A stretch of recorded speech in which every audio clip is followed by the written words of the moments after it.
সালামু আলাইকুম। আপনারা কি জানেন মানুষকে কষ্ট দিলে জীবনে চারিটা বিপদ আসে? সেই চারিটা বিপদ কি? চলুন আমরা আবরারুল হুজুর কাছে জেনে নেই। মানুষ যখন মানুষকে কষ্ট দেয়, যে কষ্ট দেনেওয়ালা তার লাইফে চারটা বিপদ আসে। নাম্বার ওয়ান কষ্ট হচ্ছে এই যে তারা they can't get the peace of heart, তারা মনের প্রশান্তি হারিয়ে ফেলে। মনের প্রশান্তি কোথাও তারা খুঁজে পায় না। মনে রাখবেন, যদি আপনি কাউকে কষ্ট দিয়ে থাকেন তাহলে আপনার মনের যে সুকুন, যে রাহাত, যে পিস, যে শান্তি, এটা হারিয়ে যাবে।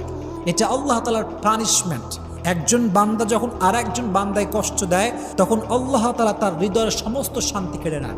দুই নাম্বার যে বিপদ আছে সেটা হচ্ছে এই, যারা মানুষকে কষ্ট দেয় তারা তাদের লাইফ থেকে অনেক দামি একটা জিনিস হারায় ফেলে। এটা আমি আমার রিয়েল এক্সপিরিয়েন্স থেকে বলছি, দেখে বলছি, বুঝে বলছি।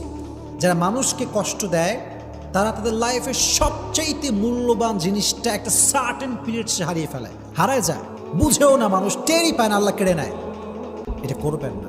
যদি নিজের ফেভারিট জিনিস হারাতে না চান, প্রিয় জিনিস যদি হারাতে না চান, মানুষকে কষ্ট দিবেন না। কোরআনে আল্লাহ তাআলা বলেছেন, ওয়াল্লাযীনা ইউযুনাল মুমিনিনা ওয়াল মুমিনাত বিগাইরি মাকতাসাবু ফাকাদ ইহতামালু বুহতানা ওয়া ইসমান মুবিনা।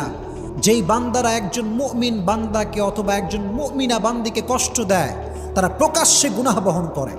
কোনো কারণ ছাড়া দেখবেন মানুষ মানুষকে ব্লেম করে, অপবাদ দেয়, তহমত দেয়, অথচ সে অপরাধটা করেই নাই সে।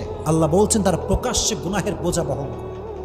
কষ্ট দিব না, কাউকে কষ্ট দিব না, বিপদ। তিন নাম্বার যেটি ঘটে সেটি হচ্ছে এই যে মানুষকে কষ্ট দেয়, মানুষের মন থেকে আল্লাহ তাআলা তার ভালোবাসা দূর করে দেয়।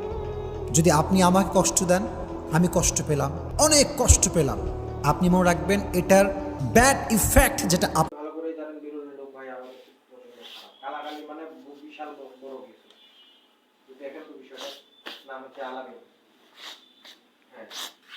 হ্যাঁ আমি বুঝাই বললাম আপনি একটু চেক করে ভাই সমস্যা নাই বস, এক দুই দিন না, আমি ওনার কাছে আরো 2-3 দিন সময় নিতে পারবো, যেহেতু 1 বছর সময়টা হয়ে গেছে ওটা বিষয় না, আপনি একটু দেখেন।